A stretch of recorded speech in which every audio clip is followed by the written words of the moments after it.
सुप्रभात बच्चों, मैं नीलम सिंह आपकी हिंदी विषय की अध्यापिका।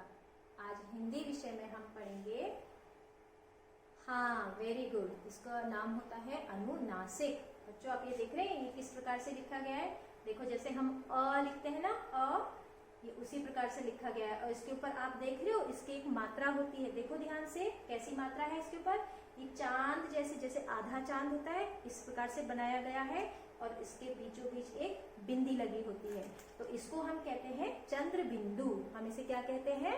चंद्र बिंदु। तो अ की तरह हमने ये लिखा और इसके ऊपर हम चंद्र बिंदु लगाते हैं। ठीक है, इसका जो नाम है वो होता है अनुनासिक। जैसे मेरा नाम नीलम है, आपका नाम है ना। आपका नाम क्या है?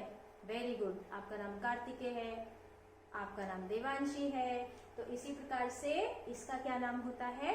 अनुनासिक। ठीक है बच्चों, आज हम सीखेंगे कि चंद्र बिंदु जो मात्रा होती है वो किस प्रकार से लगाई जाती है और इसके शब्दों का जो उच्चारण होता है वो कैसे किया जाता है। ठीक है, चलो देखते हैं। बेटा देखो, आप लोगों को यहाँ पर कोई चित्र दिखाई दे रहे हैं। जैसे ये क्या है? ऊंट। वेरी गुड, शाबाश। ये क्या है? गांव। अंगूठी। हाँ, बांसुरी। ठीक है, अब इन शब्दों के उच्चारण पे ध्यान दो, बोलने पे, कि हम जब बोल रहे हैं इनको प्रोनाउंस कर रहे हैं तो हमारे मुंह से कैसी ध्वनि, कैसा साउंड निकल रहा है।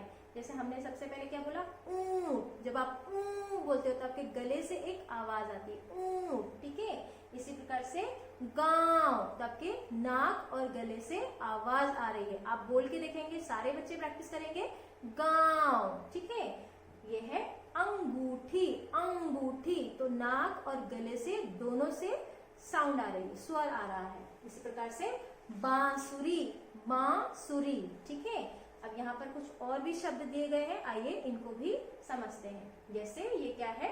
सांप। बोलने में देखो, आप लोग बच्चे बोल के देखेंगे ताकि आपको महसूस हो कि कहाँ से आवाज आ रही है, नाक और गले से किस प्रकार आवाज आ रही है। जैसे सांप, 5 दांत, कहाँ, यहाँ, वहां, जहां, चांद, बांस, टांग, घूंट, सूंड, बूंद, गांठ, कांटा, आंगन, छांटना, आंवला, अंगूठा, अंगुली।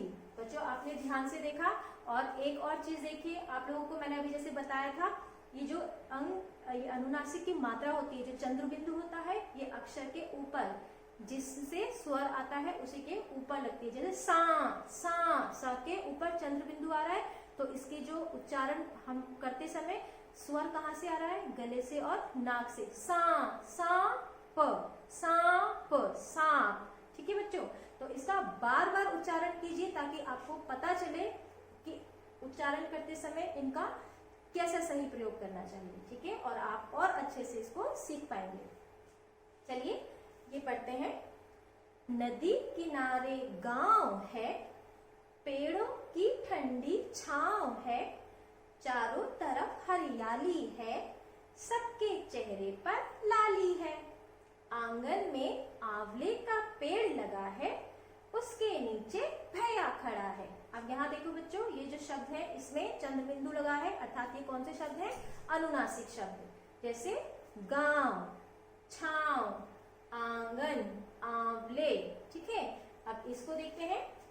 मेरा नाम सांची है, मैं शहर में रहती हूँ। देखो हूँ, फिर से हमारे नाक और गले से स्वर आ रहा है, हूँ। मेरी माँ का नाम चांदनी है, वे हंसते हंसते सारे काम करती हैं। जैसे आपकी मम्मा भी सारे काम करती है ना घर के और हमेशा मुस्कुराती रहती हैं, ऐसे ही। जब मैं खेल कर आती हूँ वे मेरे साथ मेरे हाथ पांव और मुंह धुलवाती है। जब आप लोग खेल के आते हैं तो मम्मा भी आपकी सफाई पे ध्यान देती है ना, आपका हाथ मुंह पैर धुलवाती है, फिर आपको खाना खिलाती हैं, फिर आप पढ़ाई करते होंगे, है ना। चलो बच्चों इसको एक बार फिर से देखते हैं। बच्चों ये जो शब्द है, शब्दों के ऊपर क्या लगा है? ये आपके चंद्र बिंदु, चंद्र बिंदु की ये मात्रा होती है। ठीक है, और इसके उच्चारण में नाक और गले से आवाज आती है। और ये हमेशा अक्षर के ऊपर लगता है। हम चांद जैसा एक डिजाइन बनाते हैं और उसके बीच में बिंदी लगाते हैं, जिसे हम बोलते हैं चंद्र बिंदु। ठीक है बच्चों, आप इसको दोबारा से पढ़िएगा, इसको बार बार दोहराइएगा। हम देखते हैं अभ्यास कार्य। पढ़ो, बोलो और समझो। अब बच्चों यहाँ पर देखो कुछ चित्र दिए गए हैं। ये क्या है? तितली। कितनी तितली यहाँ पर दिख रही है? एक तितली। अब ये देखो हमें यहाँ पर क्या दिखाई दे रही है? तितलियां। यहाँ देखो चंद्र बिंदु आ गया ना। जब ज्यादा चीज हो जाती है ना तो हम उसको बोलते हैं यहाँ तितलियां। जैसे तितली का ज्यादा, अगर ज्यादा तितली है तो हम उसे क्या बोलेंगे? तितलियां। इसी तरह से ये एक है और ये क्या है? चूड़ी। और जब ज्यादा होगी तो चूड़ियां। ठीक है, तो यहाँ देखो चंद्र बिंदु आ रहा है। ठीक है, अब दूसरा देखते हैं। यहाँ पर कुछ शब्द दिए गए हैं। आपको इसको भी चंद्र बिंदु लगाकर अनेक शब्दों में परिवर्तन करना है। ठीक है, अगर एक कहानी और अगर ज्यादा हुई, 2, 3, 4, 5 ज्यादा हो गई तो क्या बनाएंगे? कहानियां। ठीक है, इसी प्रकार से एक पहेली, ज्यादा हुई तो पहेलियां। एक बकरी, ज्यादा हुई तो बकरियां। एक जलेबी, एक जलेबी। और अगर 2 हुई, 5 हुई, 10 हुई तो जलेबियां। एक मछली, अनेक मछलियां। एक सवारी, अनेक सवारियां। वेरी गुड बेटा, शाबाश। चलो आगे देखते हैं। दूसरा देखेंगे, चित्र पहचान कर उनके नाम लिखो। अब यहाँ पर आपको कुछ चित्र दिए गए हैं। ठीक है, इनको आपको पहचानना है और इनको क्या कहते हैं उनका नाम आपको यहाँ पर लिखना है। बच्चे चित्र देखकर तो आप समझ ही गए होंगे कि ये क्या कहते हैं। अच्छा बताइए तो जरा, इसे क्या कहते हैं? शाबाश, ये क्या होती है? बांसुरी। और ये क्या दिखाई दे रहा है आपको काली काले बादलों के बीच में? हाँ, चांद। Very good. और ये मम्मा भी पहनती होंगी, है ना, अंगूठी। वेरी गुड बेटा। और ये, हाँ, ये पशु है, इसका नाम होता है ऊंट। शाबाश। इंग्लिश में आप क्या बोलते हैं इसको? कैमल। और ये कहाँ पर पाया जाता है? रेगिस्तान में। चलिए आगे देखते हैं। जोड़कर नए शब्द बनाओ। बच्चों यहाँ पर ये आपको एक अक्षर दिया गया है मात्रा के साथ और यहाँ पर आपको र अक्षर दिया गया है, तो प्रत्येक के साथ र अक्षर को मिलाकर आपको एक नया शब्द बनाना है। जैसे शो र शोर, जो र जोर, मो र मोर, चो र चोर। तो हमने इसमें क्या देखा? इसमें हमें ओ की मात्रा सीखी। ठीक है, ओ की मात्रा का शब्द बनाए। बच्चों अभी आपकी क्या है? शब्द सीढ़ी पूरी करो। ठीक है, आपको यहाँ पर एक इस प्रकार का अक्षर या शब्द लेना है जिससे आपके यहाँ पर 2 अक्षर बन जाए।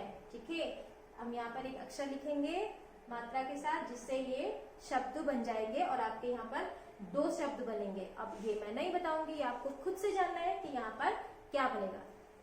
बच्चों आप लोग इस पाठ को अच्छे से पढ़िए, एक एक शब्द पे उंगली रख कर पढ़िए।